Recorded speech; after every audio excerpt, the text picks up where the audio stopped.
Vous écoutez, je pense qu'il y a trois sortes de questions. Je vais vous demander d'être concis, précis dans vos réponses. Trois questions, je pense, sont importantes. Alors, vous avez évoqué Ullmann, donc on va peut-être partir sur un premier obstacle, une première difficulté.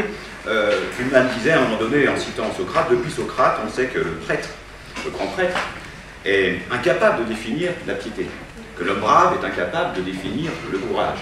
Bien, est-ce que les spécialistes de l'EPS sont dans l'impossibilité de répondre aux questions essentielles de leur profession? Donc c'est un petit peu le dualisme. Le corps et l'âme, vous avez parlé également Descartes-Morin, l'homme complexe, l'homme est un tout, et donc là on est sur des techniques de type plutôt anthropologique, de Marcel Mauss, et non pas une technique de type sportif. Donc on va se positionner comme première question, je pense, sur ce corps, ce dualisme, et en prenant une main, on est là. Est-ce qu'on est dans un rapport du corps et de l'esprit? Est-ce qu'on est sur une autonomie du corps par rapport justement à l'esprit? Dans ce cas-là, le corps serait vassalisé, ou justement on est sur un lien entre les deux pour essayer d'être sur une identité. Alors ce serait un petit peu la première question. On a parlé de mouvement, on a parlé de motricité, on a parlé de conduite motrice, on a parlé du concept de corps. Donc si vous pouvez un petit peu débattre là-dessus, après il y aura deux autres questions. Oui, je viens de parler à ton tour. Oh ben, là c'est une question que... Bon, la relation pour l'esprit, alors là, on rentre dans une question extrêmement complexe, sauf que pour nous, on a tout de suite... nous, on s'est accordé à chercher plutôt la liaison et l'unité qu'à vouloir séparer des choses qui sont commodes pour la présentation des choses, mais, et qui ne sont pas commodes, évidemment, quand on veut vraiment lier ces choses-là. Mais bon, je crois que ça prend sa forme, cette unité un peu complexe, elle prend sa forme, je pense, dans la notion de conduite. Parce que quand Pierre Parlebas, effectivement, là je peux le dire, un des rares à avancer une définition, donc l'identité de l'EPS, lorsqu'il disait à l'époque, il vient de le rappeler, l'action motrice, mais qu'il disait pédagogie des conduites motrices, l'EPS, pédagogie des conduites motrices, voilà une très belle définition. Mais difficile quand même à vendre, dans le sens où, dans conduite, il faut déjà avoir une certaine culture, disons, philosophique, pour comprendre ce qu'il y a derrière conduite. Conduite, ce n'est pas un comportement. C'est un comportement plus la signification que l'on accorde à ce comportement. Donc, c'est quand même un concept, disons, de travail, disons, un concept oui, tout simplement. C'est ce qui fait son intérêt. C'est ce qui fait son intérêt, mais évidemment, vous voyez, déjà, il faut... Bon, et ça renvoie à cette question-là. La conduite, c'est pas un comportement, c'est un comportement, c'est à la fois le corps et l'esprit, c'est à la fois concret et c'est à la fois l'intention, l'intentionnalité qu'il y a derrière le comportement qui permet de définir une conduite. Et ça, c'est différent entre, justement, une performance qui peut être totalement un comportement efficace et puis une conduite qui a d'autres fins que simplement l'efficacité. Bon. Donc, voilà ce que moi je peux dire dans un premier temps. Ensuite, c'est la première chose qui me vient à l'esprit. Voilà. Monsieur Parlebas. Eh bien, je vais répondre en me référant à Ullmann. Les articles de 67 qui sont parus dans la revue EPS m'avaient été refusés. Vous avez vu, ça intéressera pour les collègues, l'éducation psychoannuelle, ça intéresse personne. Moi j'étais tout jeune prof, hein. Bon, c'est pas bon, quoi, j'ai mis ça dans un coin. Et c'est Ullmann qui est intervenu auprès de l'éducation, de la revue Éducation physique pour que ça paraisse. Parce que, comme à l'époque j'étais psychologue à la Sorbonne, le responsable de la recherche l'avait diffusé à tous les labos, mes articles, et Ullmann avait eu comme ça entre les mains, il dit il faut publier, etc. Or, j'avais été étonné parce que je conteste Ullmann dans les articles. Si vous relisez les articles, d'abord, lisez les 4 articles d'Ullmann qui sont très intéressants. Et dans les articles que j'ai écrits, j'ai contesté Ullmann. J'étais très étonné, je dis, voilà quelqu'un de solide, hein, je le conteste, et il favorise la publication des articles. Quel était l'objet de la contestation? Exactement le thème qui venait d'être cité. Très schématiquement, j'ai dit, Ullmann traite des finalités, développe bien l'idée des finalités. Et puis ensuite, il développe bien l'idée des techniques. J'ai dit, qu'y a-t-il entre les deux? Il ne s'agit pas de dire il y a des techniques et des finalités, comment passe-t-on des finalités aux techniques? Par l'intermédiaire des conduites motrices. Parce que comme Alain vient de le rappeler, c'est un concept difficile, mais conduite motrice, ça signifie que c'est toute la personnalité qui est en cause. Non seulement, bien sûr, les problèmes d'appui, évidemment, on peut étudier l'aspect de la motricité, de la biomotricité, des articulations, des prises d'appel, vous savez faire tout ça, nous le savons, nous le faisons. Mais au-delà de ces aspects, disons, techniques, il y a les aspects affectifs, les aspects relationnels, les aspects décisionnels. Et dans mon topo de l'époque, qui à mon avis est toujours valable, c'est ça qui m'ennuie beaucoup, c'est que ce que j'ai écrit il y a 40 ans soit toujours valable, ça veut dire que la profession n'a pas beaucoup avancé. Hein. C'est un fait. Hein. J'essayais de montrer que par l'intermédiaire des conduites motrices, c'est toute la personnalité qui était en cause. Et là, je m'appuyais sur les autres disciplines.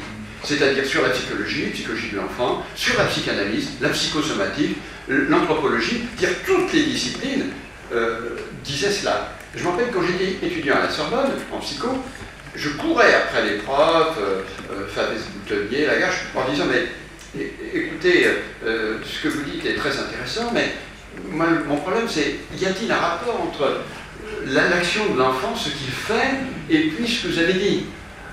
Ah ben, ils ne savaient pas répondre. Les professeurs Sorbonne ne savaient pas répondre, les psychologues ne savaient pas répondre à cette question. À l'époque, hein, vous voyez, début des années 60, 50-60.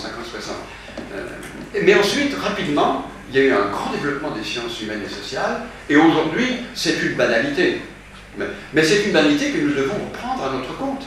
Oui, c'est là que l'interdisciplinarité est intéressante. C'est de montrer que notre objet fondamental, qui est la conduite motrice, l'action motrice, est justifié par toutes les autres disciplines.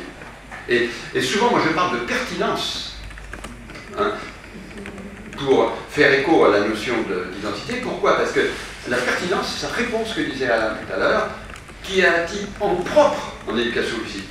Hein, qu'est-ce qui est pertinent? Ce qui est pertinent, c'est pas la biomécanique, hein, c'est pas la psychologie, c'est pas la sociologie, c'est pas les classes sociales, bien que celles-ci soient souvent intéressantes, c'est pas ça. Ce qui est important, c'est la mise en jeu corporelle, l'action motrice. Ce qui ne nie pas du tout le reste.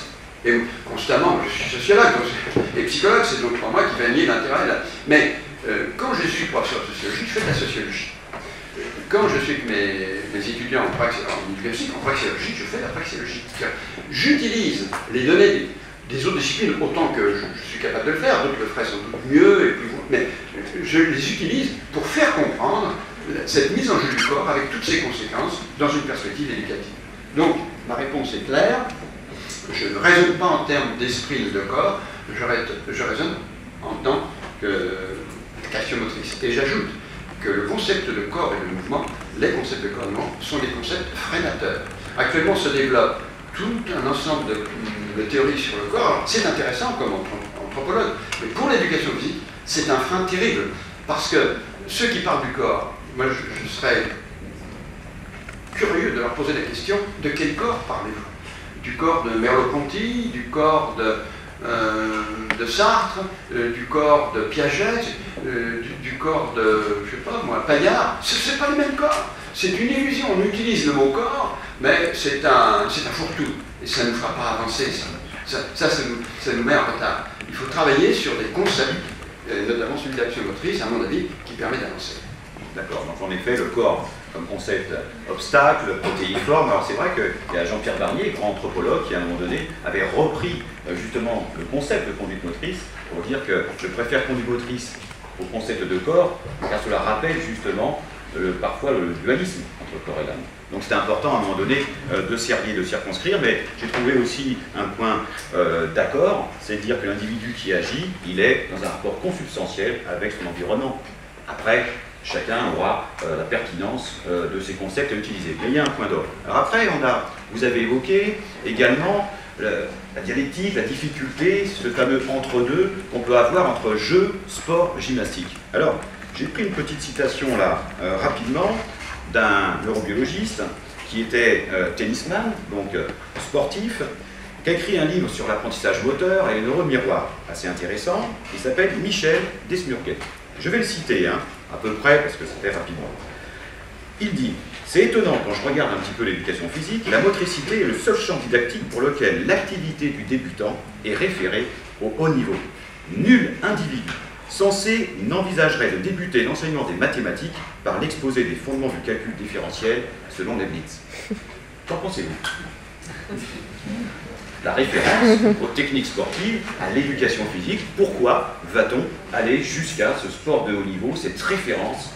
Et après, on s'étonnera d'avoir des élèves débutants. Monsieur Ebrard? Ben, la phrase, évidemment, comme ça, elle paraît problématique. Pour moi, elle l'est pas, parce que on fait toujours référence au niveau. Quand il y a les programmes de mathématiques font aussi référence au niveau, mais c'est pas public.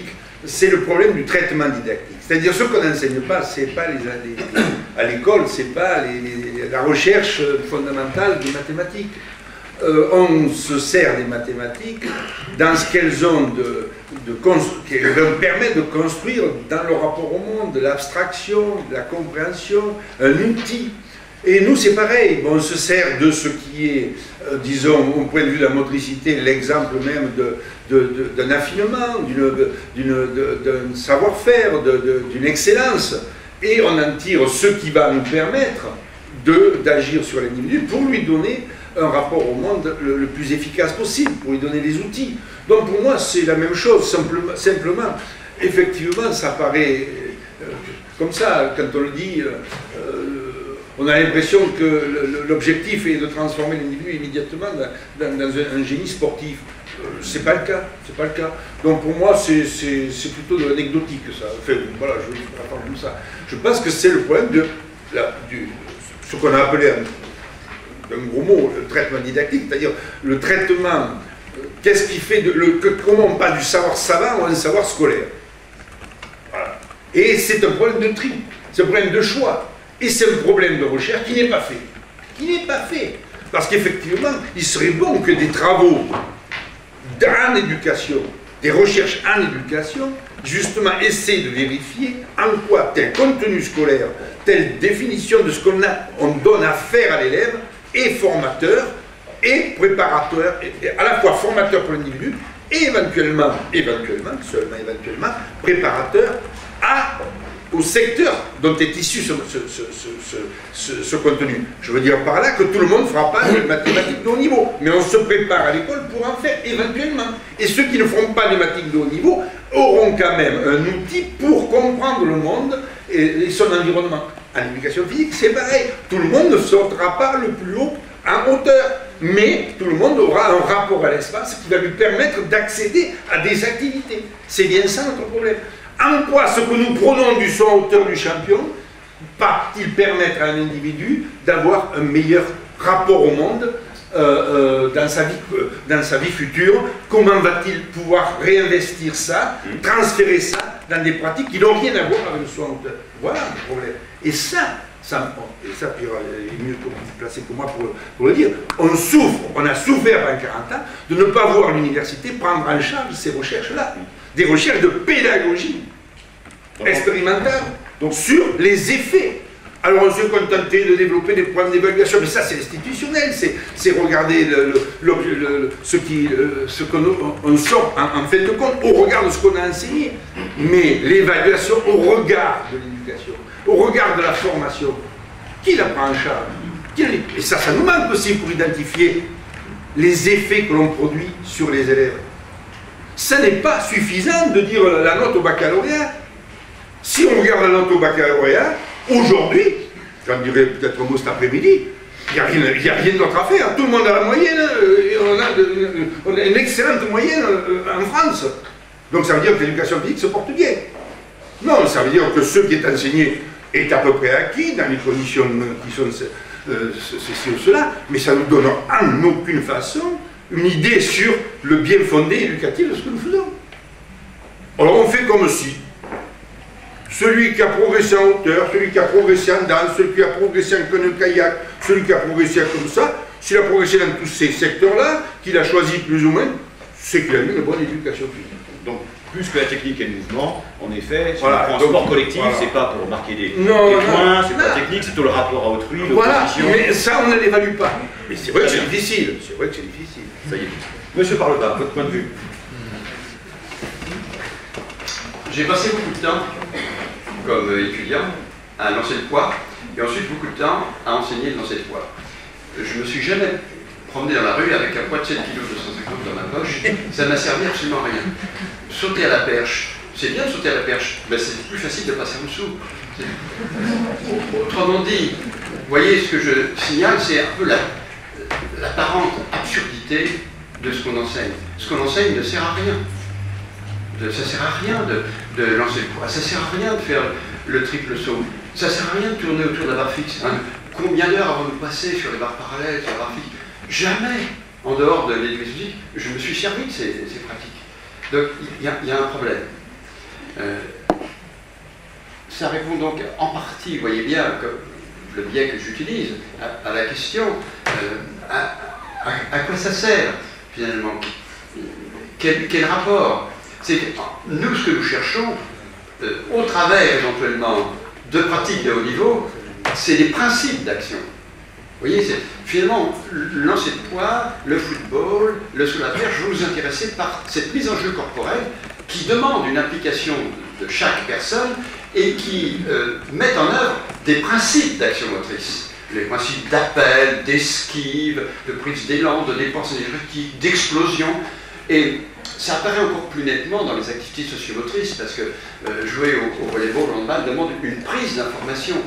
Et là, nous sommes à l'aise, vous et nous, pour dégager des points de vue de préaction, d'anticipation. Dans les pratiques sociomotrices, sans anticipation, on est perdu. Donc constamment, il faut que l'enfant se projette dans l'avenir. Voilà un principe d'action motrice capital. Les problèmes de démarquage, bon, tout ce que nous enseignons, les problèmes d'intervalle, ce sont des principes d'action motrice avec l'idée qu'il peut y avoir un transfert possible. Le mot était un peu utilisé par Alain, il a raison. Notre idée, c'est que ce que nous faisons dans nos séances serve à l'enfant, ou à l'adolescent, à l'adulte, dans sa vie quotidienne, éventuellement dans ses loisirs. C'est une des raisons pour laquelle nous avons tant insisté sur les pratiques de pleine nature, parce que ce sont à peu près, elles font partie des pratiques utilisables dans la vie d'adulte, ce qui n'est pas le cas de l'athlétisme ni de la gym. Toutes nos enquêtes sociologiques nous montrent que l'athlétisme et la gym ne sont plus pratiqués après 20-25 ans, et même dès que la personne se marie, le jeune homme ou la jeune fille, même pratiquement les sports collectifs et les pratiques. Qu'est-ce qui reste? Les pratiques de pleine nature. Alors vous voyez, il y a cette idée aussi de mettre nos élèves dans des situations qui vont être réutilisables dans la vie quotidienne, dans leur vie future. Il faut qu'ils préparent leur vie future dans nos séances d'éducation aussi. Mais de façon alors, plus précise, les problèmes de transfert sont très importants. Et qu'est-ce qui fait que dans telle pratique de sport collectif, certains principes mis en œuvre puissent se retrouver dans d'autres activités? Vous voyez bien que si on ne fait pas des domaines d'action, on est conduit à l'échec. Comment voulez-vous, malgré tout ce que disent mes collègues de l'athlétisme, que le saut en hauteur prépare au handball, ça n'a pas de sens. Longtemps, comme on raisonnait en termes de mouvement, on pensait que pour être un bon footballeur ou rugbyman, il faut courir vite, pendant longtemps. Non, les rugbymen, les footballeurs sont des gens intelligents. Quand les STAPS ont été créés, moi je me suis dit que tous les collègues vont travailler sur les situations pédagogiques. Pas du tout. Ils ont travaillé sur des thèmes intéressants, bien sûr, l'anthropologie, la psychologie, la sociologie. Bon, tout ça, ça m'intéresse comme sociologue, mais ça n'a que peu à voir avec l'éducation physique. Ce qui fait que ce sont nos collègues sociologues et ethnologues qui dominent. L'éducation physique, actuellement, est une situation, une profession dominée. Nous sommes dominés, nous, les personnes, parce que nous venons de classes sociales défavorisées, pour une majorité. C'est peut-être un peu moins vrai maintenant, mais ça l'était des gens de ma profession, enfin de ma promotion, qui sont pratiquement tous issus de classes, de la classe ouvrière ou des employés. C'est un peu moins vrai maintenant, mais nous sommes dominés dans la classe sociale. Là, le point de vue de Bourdieu s'applique très bien. Mais nous sommes aussi dominés au point de vue scientifique.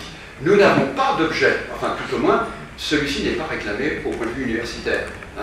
Ce que font nos collègues, parfois des travaux très intéressants, en sociologie, en anthropologie, dépend de la sociologie, de l'anthropologie. Moi, en tant que, si vous voulez, de doyen de ma faculté, je dis, si vous voulez faire de la bonne sociologie, venez dans mon UFR d'ethnologie, de sociologie. Mais n'allez pas en STAPS. Les STAPS, ils ont un autre objet. Encore faut-il qu'ils s'en saisissent. Donc, vous voyez, je termine sur ce point. Nous devons nous saisir de notre objet propre. Et nous sommes les seuls à travailler sur l'action motrice, et vous y travaillez quotidiennement de façon remarquable. Il faut que cela passe dans la théorie. Sans théorie, il n'y aura pas d'éducation physique. Il ne faut pas avoir une attitude anti-intellectualiste comme l'était le gouvernement de Pétain, qui contestait ce qu'ils appelaient les intellectuels, qui attaquait les intellectuels parce qu'ils raisonnaient trop. Ça, c'est la droite, ça, c'est les fascisants qui luttent contre l'intellectuel. Nous sommes des théoriciens. Monsieur Parleva, si j'ai bien compris, c'est vrai, quand on regarde le monde des entreprises, et après je vais laisser un droit de réponse à monsieur Ebrard, quand on regarde le monde des entreprises, vont-ils mettre leurs employés pour une meilleure cohésion dans le monde du travail, à la gymnastique ou au football? Non, en général, c'est vrai que c'est plutôt des activités de pleine nature. On est sur des activités d'aquabranche, on est en alpinisme, etc. Bref, on essaye plutôt d'être un rapport, en fait, à la nature, une solidarité, l'agrégation de chacun pour réussir, même dans les écoles. On a vu en EPS, dans des écoles difficiles, on a massifié une première semaine, une sorte de pré-rentrée avec canoë-kayak, avec les administrateurs, avec les profs, et ça a largement aidé à une meilleure cohésion, on va dire, entre l'administration, les profs et les élèves. Monsieur Ebrard, on a une question qui sera rapide. Juste un peu pour revenir au début de la réponse de Pierre, vous avez compris que ce n'est pas un débat contradictoire parce que nous sommes assez proches pour avoir travaillé ensemble et pour avoir effectivement débattu souvent, et notamment dans le cadre des commissions verticales ou des GTD. Mais bon, je vais essayer quand même d'essayer de le contredire un peu quand même. Sur l'histoire de à quoi ça sert. Voilà. Bon, effectivement, le lancer de poids, ça vient de la guerre de 100 ans où les canonniers ne sachant pas que faire, ils se sont trouvés un jeu de lancer le poids. Le poids, c'était les boulets. Quand on n'a rien d'autre à faire, c'est pas idiot. Bon, cela dit, pourquoi, comme lui, si j'en avais le pouvoir, je l'aurais supprimé, l'éducation physique. Alors que je pense que rien n'est, il n'y a pas de savoir inutile. Je l'aurais supprimé, moi, plutôt, au regard justement de ce qui est en jeu, c'était pour moi quelque chose d'impossible à enseigner. Il y a le maximum de choses à faire dans le minimum de temps et le minimum d'espace. Le poids, on l'a étudié biomécaniquement, on y a passé des heures, et effectivement, moi, tenant de l'aménagement matériel du milieu, impossible d'aménager le milieu. Uniquement, mais fais comme moi, et puis essaie de faire comme moi, regarde-moi. Et ça, au point de vue pédagogique, pour moi, c'est nul. Donc je l'aurais supprimé. Non pas parce que... Mais c'est sûr que apprendre à se déplacer, à se mettre derrière le trajectoire, rampe de lancement, accélération, voilà quelque chose qui est, du point de vue moteur, d'une complexité et d'un génie formidable. Pourquoi se refuser ce savoir-là?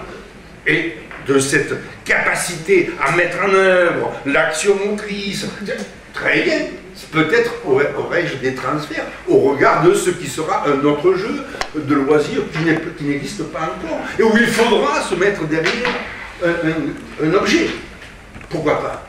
Mais c'est vrai que de point de vue pédagogique, et je l'ai vu tellement de fois, on faisait poids parce qu'on n'avait rien d'autre à faire. Et toutes ces cohortes d'élèves venant ramasser le poids dont on ne savait pas s'il était trop gros, pas assez gros pour les filles ou pour les garçons. Ensuite, je me souviens de nos camarades qui, à l'époque, quand il n'y avait pas pendant tout le reste de la journée, on avait la marque du poids, ou alors, les jeunes filles, pour ne pas se salir, lancer le poids. Ridicule! Ridicule!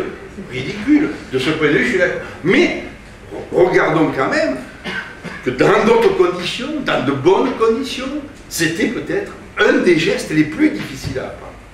Et de ce point de vue-là, je l'aurais préservé. Je l'aurais préservé dans une éducation physique disposant de conditions réellement efficaces. Voilà. Je pourrais être un peu, pas d'accord avec Pierre, mais je sais qu'on est d'accord. C'est un petit peu le contrepoids. Voilà. Bien, alors après ce contrepoids et ce contrepoint, petite dernière question, réponse rapide pour donner après la parole aux spectateurs, aux auditeurs. On va essayer de surplomber un peu le PS, l'éducation physique, et partir sur un petit peu les réflexions des sociologues en sciences d'éducation. Est-ce que la question était de construire l'école pour telle la nation encore? Donc on est sur ce principe d'une identité collective. Deuxième question que les sociologues sont souvent posées, mais on le fait aussi parfois en EPS, est-ce que l'école forme-t-elle des individus, donc très durkheimien, et puis on s'aperçoit que par exemple la dissertation, hein, elle reste là au fur et à mesure du temps, comme ce point d'ancrage un petit peu d'identité. Et puis maintenant, on change de paradigme. On voit dans les sociologues sur le regard de l'école porté, ils sont sur la pression scolaire. La pression scolaire, comment faire un petit peu baisser cette cocotte minute qui va bientôt exploser. Et on est sur le problème que dit très bien Lubeck, sur l'école de la concurrence. Alors, quand on va sur l'école de la concurrence, lui, il parle d'un point de vue, bien sûr, des établissements, etc. Mais en EPS, quand on regarde un petit peu les objectifs, quand on regarde les curricula, est-ce qu'on n'est pas, dans la programmation, toujours sur un petit peu plus la performance, la concurrence, battre l'autre? Est-ce qu'on n'est pas dans un rapport de dominant-dominé, d'être toujours défié? On s'aperçoit que même en athlétisme, on est sur la performance, on se mesure aux autres, bien sûr aussi à soi-même, mais aux autres. Forcément, par le fondement des activités, on se mesure aux autres dans les duels interindividuels ou collectifs. En natation, sur la performance. Donc, est-ce que l'école et l'éducation physique, dans cette pression qui existe d'un point de vue scolaire, est-ce que l'EPS doit encore rester en majorité sur ces performances, ces duels, ce rapport de domination, de dominant et de dominé, qui est intéressante, mais ne doit pas être exclusive. Je vous laisse la parole sur cette dernière question. Je parle bas. Changement de paradigme, alors là le terme est un peu fort, à mon avis il n'y a pas changement de paradigme sur la concurrence, c'est en continuité. Le changement de paradigme, c'est quand on change d'objet. Nous devons adopter un nouveau paradigme dont j'ai parlé, je n'y reviens pas. Nous abandonnons la notion de mouvement et de corps comme objet qui offrent des résistances difficiles à vaincre au profit de l'action motrice. Là, il y a changement de paradigme. On modifie totalement le point de vue, la pertinence. Alors maintenant, sur le problème de la recherche de la performance, bien entendu, souvent, nous, avec nos élèves, les jeunes, les moins jeunes, nous recherchons à faire au mieux possible, c'est-à-dire à les mettre dans des situations de réussite, donc, disons, de performance. Seulement, cette recherche systématique de performance risque d'être essentiellement une recherche de domination. Hein, le danger du sport, il est là, c'est que le classement qui est à son aboutissement, il y a forcément un classement, est un classement de domination. Je domine ou je ne domine pas. Alors ensuite, on peut mettre toute une rhétorique, mais nous savons très bien que ce qu'il faut, c'est gagner. Hein, on va le voir, on l'a vu hier soir, je ne sais pas le résultat de ce matin, mais bon, c'est la France qui a gagné. Ouf. Non mais je me rappelle, le capitaine de l'équipe de France de handball, avant la finale, où la France est illustrée, je signale que deux professeurs d'éducation physique qui ont emmené les succès extraordinaires de l'équipe de France de handball, deux professeurs d'éducation physique, c'est pas par hasard à mon avis, hein, et qui ont su créer une cohésion entre les joueurs. Eh bien, que disait le capitaine de l'équipe de France? Il a dit, la médaille d'argent, c'est pour les battus. Hein, parce qu'il restait à faire les finales. Et arriver deuxième, c'est être battu, parce qu'il faut être premier. Dans le sport, finalement, il y a que la victoire qui est belle. Et alors ça pose un problème. Pour ma part, ça ne me gêne pas qu'un certain nombre de nos situations soient de ce type. Les enfants, les adolescents se confrontent avec la réalité, ils mesurent leurs possibilités, ils s'aperçoivent qu'ils sont dans un ensemble meilleur que d'autres, moins bon que certains autres. Pourquoi pas? Ce qui me gêne, c'est l'exclusivité de ce modèle. Et que nous le voulions ou non, quelles que soient vos intentions, enfin, vous l'avez constaté, quand nous sommes engagés dans des compétitions avec nos élèves, nous recherchons la victoire, la domination, la performance, constamment. Or ça, c'est disons, un levier qui est contradictoire avec l'ensemble de nos philosophies. Prenez les mouvements politiques, prenez le marxisme, prenez les mouvements religieux, la religion chrétienne. C'est pas ça. Hein. Tous ces mouvements idéologiques sont en faveur de la coopération, du respect d'autrui, éventuellement de l'acceptation de la défaite, etc. Or, c'est pas le cas du sport. Bien sûr, quand on a perdu, on a perdu, on avait obligé d'accepter, mais on est frustré. Il y a une recherche de la domination à tout prix. Alors, ça, c'est ennuyeux. Et ce n'est pas dans l'esprit d'éducation nouvelle. Alors, j'en ai pas parlé tout à l'heure, on ne peut pas parler de tout à la fois, mais nous nous plaçons dans la perspective de l'éducation nouvelle, c'est-à-dire du web, vous connaissez, Montessori, de Crowley, bien sûr, Célestin Freinet, c'est-à-dire mettre l'enfant au centre et faire en sorte qu'il s'épanouisse sans nécessairement que l'épanouissement soit sa supériorité par rapport aux autres. Donc, la compétition est une situation intéressante, elle n'est pas exclusive. Beaucoup de jeux se déroulent d'activités ludiques sans compétition. J'ajoute que beaucoup de nos collègues nous disent, mais a priori, d'ailleurs, apparemment, ils n'ont pas tort. Ils nous disent, voilà, si on ne fait pas de compétition, on ne motive pas l'enfant. L'enfant, il a besoin de s'affronter. C'est vrai que la compétition motive l'enfant, mais ce que ne voient pas nos collègues, c'est qu'il y a des compétitions sans domination.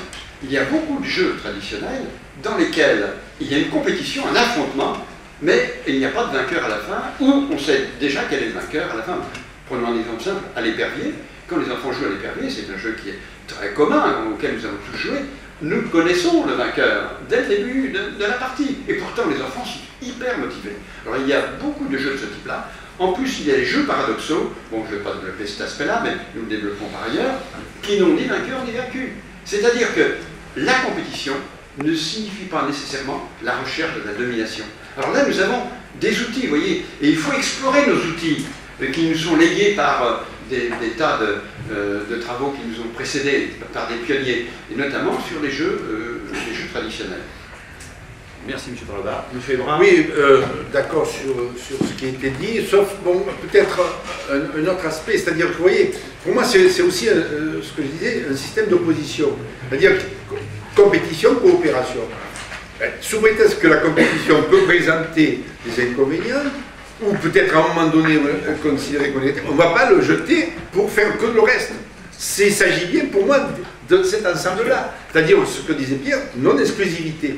Alors il ne s'agit pas de tomber dans l'idéalisme de monde sans compétition. Non, le monde, il y a de la compétition. La compétition est le moteur de certains progrès, d'un certain point de vue. Hein? Tout à fait, d'accord, mais il faut savoir aussi éviter les écueils et savoir l'utiliser à un moment donné et savoir utiliser en contrepartie aussi la coopération. Et souvent, vous pouvez organiser à la fois la compétition et la coopération. Vous coopérez face à une difficulté. Donc vous êtes en compétition avec soit le monde physique, soit avec une autre équipe. Et vous pouvez coopérer tout en s'opposant. Voilà la difficulté, voilà l'intérêt. Et tout là, justement, c'est de savoir associer ces choses-là dans un but éducatif. Et savoir qu'effectivement, gagner n'est pas forcément dominer.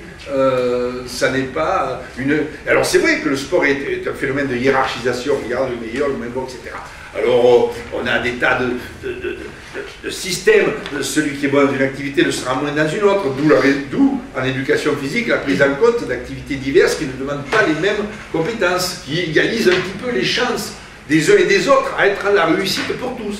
Mais c'est vrai que la réussite pour tous, ce n'est pas la même réussite pour tout le monde. Sinon, vous voyez, il n'y a plus de progrès possible. Tout le monde est égal face aux choses. Donc il y a bien la nécessité de faire apparaître dans l'identité de chacun ses points forts et ses points faibles. Donc chacun peut avoir effectivement, être plus fort que l'autre d'un certain point de vue. Soit parce que génétiquement il a un capital génétique qui le favorise dans tel ou tel aspect, soit parce que par le travail, il a acquis un capital culturel qui va le mettre. Et le jeu, c'est justement de ne pas faire un système d'exclusion, mais un système d'équilibre et de coopération ensuite, et de mettre en commun pour agir ensemble. C'est-à-dire que la coopération sera d'autant meilleure que chacun n'aura pas les mêmes qualités, que chacun, dans certains domaines, est différent de l'autre. Vous voyez comment la hiérarchie et la coopération peuvent s'associer. Et moi je pense que c'est là tout l'art de l'éducation. C'est dans cette façon de traiter la singularité des uns et des autres, les forces et les faiblesses des uns et des autres. Si je me sers du sport pour dire toi tu es le meilleur, toi tu es nul, alors là je ne suis pas un éducateur. Je suis quelqu'un qui va sélectionner, qui va prendre le meilleur pour faire telle ou telle chose de... Personne. Mais un éducateur, c'est pas ça justement. C'est faire en sorte que tu ne sois pas nul. Hein? Voilà. Même si tu es différent d'un autre et que sur une activité tu es moins bon que l'autre. Mais dans une autre activité tu le seras. Ou en tous les cas, ce que tu peux apporter à l'autre va à une valeur. Voilà. C'est un point de valeur. Valeur, se bien porter. Oui, voilà. sans valeur, il n'y a pas d'éducation. Vous pouvez rejoindre un petit peu les propos de Daniel Boutier. Par rapport au rugby, il dit c'est pas le rugby par son essence qui est éducatif, c'est plutôt la manière dont on va s'en servir. Oui, bien sûr, c'est toujours la manière, c'est toujours... Monsieur Parlebas, en 2 mots, parce qu'il faut à tout prix qu'il y ait des questions, avant de terminer, est-ce que vous avez une petite réponse à apporter? Oui, ce que dit Alain est fondé, c'est l'intervention de l'éducateur avec ses choix, sa relation avec les élèves, il a raison. Mais il ne faut pas oublier que chaque activité a sa propre logique. C'est-à-dire qu'au rugby, on ne fait pas n'importe quoi, au judo, on ne fait pas n'importe quoi, en escalade, on ne fait pas n'importe quoi. Chaque activité a une logique interne, une logique motrice, qui donne une forte probabilité à la coopération et à l'opposition. En judo, on est en situation d'opposition. En boxe française, on fait de l'opposition, on cherche à frapper l'adversaire et à le mettre KO. Hein, on ne fait pas des caresses. Hein. Il y a une logique qui nous dépasse. Et notre problème, c'est de choisir des activités qui ont une logique, qui vont dans le sens de nos finalités. Et alors, ça, c'est un problème interne de professionnels qui demandent de développer la notion de domaine d'action et un travail expérimental à ce sujet. Mais j'insiste bien, constamment dans les écrits, on entend parler des finalités, de l'intervention pédagogique, nous sommes bien sûr d'accord là-dessus, mais on oublie que les pratiques ont leur propre jeu de contraintes qui mettent les pratiquants, les enfants, les adolescents, dans un système auquel ils doivent s'adapter. Et ce système favorise la coopération, l'opposition, ou le regard vers soi, etc. Donc la logique interne des activités, qui est directement en référence avec l'action motrice, est capitale et très ignorée actuellement en éducation physique, ce qui est son péché mignon. Merci beaucoup. Donc vous voyez, l'EPS ne doit pas être comme l'âne de Buridan, il ne peut pas y arriver, il va falloir à un moment donné chercher et trouver sa voie.